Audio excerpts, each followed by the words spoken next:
Israeli বাধা ও ধরপাকড় পেরিয়ে গাজার জলসীমায় প্রবেশ করেছে গ্লোবাল সুমুদ ফ্লোটিলা।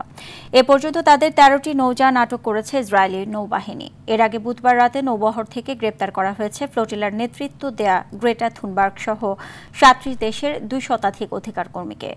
এদিকে ঘটনার তীব্র নিন্দা ও প্রতিবাদের ঝড় উঠেছে আন্তর্জাতিক মহলে। বিস্তারিত বিনিয়ামিনের রিপোর্টে।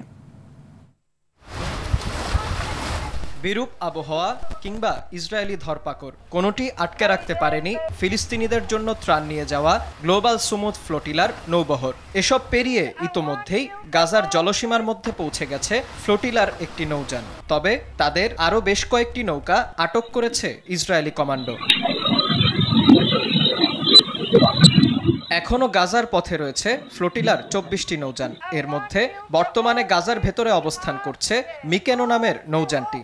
তবে সেটি আটক হয়েছে কিনা তা নিশ্চিত নয়। অন্যদিকে ফ্লোটিলার লাইভ ট্র্যাকার অনুযায়ী গাজা উপকূলের কাছাকাছি প্রায় ৫০ থেকে ৬০ কিলোমিটার দূরে অবস্থান করছে বাকি ২৩টি নৌযান। তাদের মধ্যে কয়েকটি গাজার জলসীমার কাছাকাছিও পৌঁছে গেছে। গাজা থেকে প্রায় ১২৯ কিলোমিটার দূরে ভূমধ্যসাগরে থাকা অবস্থায় বুধবার ফ্লোটিলায় বাধা দেয় ইসরায়েলি বাহিনী। তাদের অর্ধশতাধিক নৌযানের মধ্যে থামিয়ে দেওয়া হয় অন্তত ১৩টি। এ সময় ফ্লোটিলার নেতৃত্ব দেয়া গ্রেটা থুনবার্গ সহ ৩৭ দেশের আরও ২ শতাধিক অধিকার কর্মীকে আটক করে নিয়ে যায় ইসরায়েলি সেনারা। তাদের ইসরায়েলের একটি বন্দরে নিয়ে যাওয়া হচ্ছে বলে জানায় দেশটি। এর আগে সামাজিক মাধ্যমের এক ভিডিও বার্তায় নৌবহরে অংশ নেয়া বাংলাদেশের খ্যাতনামা আলোকচিত্রী শহীদুল আলম জানান, বুধবার স্থানীয় সময় সন্ধ্যায় ফ্লোটিলার প্রথম নৌযান আলমায় অভিযান শুরু করে ইসরায়েলি সেনারা। আজ সন্ধ্যায় সমুদ্র উত্তপ্ত হয়ে যায়, বজ্রপাত হয়, বিপদ আসে। আমরা দ্রুত সমুদ্রের ঝড়ের আগে যেতে চেষ্টা করি। তবে আরেকটা ব্যাপারও ছিল, কারণ আমরা পরে জানতে পারি আমাদের সবচেয়ে সামনে যেই ফ্লোটিলা আলমা, তার উপরে ইসরায়েলি জলদস্যুরা হামলা শুরু করে।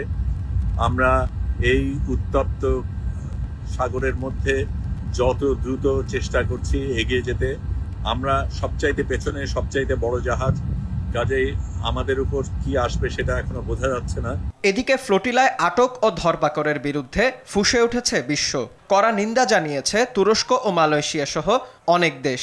এছাড়া ইসরায়েলের এমন আগ্রাসনের প্রতিবাদে বিক্ষোভ চলছে আর্জেন্টিনা, ইতালি, জার্মানি ও স্পেনে। আটককৃতদের দ্রুত ছেড়ে দিয়ে ফিলিস্তিনে হত্যাযজ্ঞ বন্ধের দাবি তাদের। বিনিয়ামিন, RTV।